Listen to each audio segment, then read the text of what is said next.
Kryeqyteti ka shënuar 26 vjetorin e çlirimit me një sër aktivitetesh të organizuara nga komuna e Prishtinës.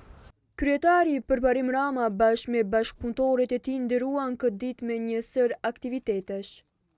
Ato nisën me homazhe në varrezat e dëshmorëve në Velani e vazhduan me ndërime pranë shtatorës së heroit Zahir Pajaziti.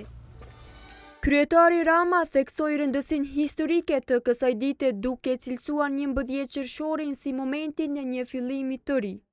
11 qershori i vitit 1999 shënoi në një anë fundin e një okupimi shekullor, e nga ana tjetër ishte dita e parë e një fillimi krejt të ri. Të një fillimi ku fjalët liri dhe pavarësi nuk ishin më të ndaluara. Rama theksoi dhe rolin e pazëvendësueshëm të diasporës shqiptare në SBA duke thënë se lobimi i tyre ka qenë vendimtar në rrugën drejt lirisë. Zoti Ekrembardha është një nga figurat më të shuara të diasporës shqiptare. Lindi në Kolonjë, këtë krajinë të vogël të truallit ton, por si duket të destinuar për të lindur njerëz të mëdhenj. Ai iku nga Shqipëria në vitet e 50-ta për t'u shmangë regjimit për herë më të egër komunist, duke e rënis jetën nga e para në Amerikë.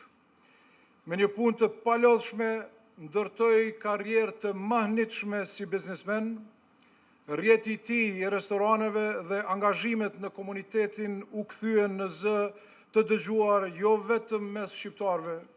Në kuadër të aktiviteteve për ditën e çlirimit u mbajti edhe një seancë solemne e Kuvendit Komunal të Prishtinës, ku miratua propozimi i kryetarit për emërtimin e parkut të ri të kryeqytetit në lagjen Kalabria në emër të Ekrembardhit.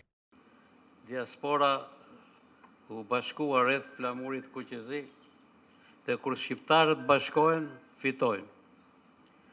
Prandaj e them këtë që shqiptarët dhe të Kosovës të kuptojnë që çdo tot lobim.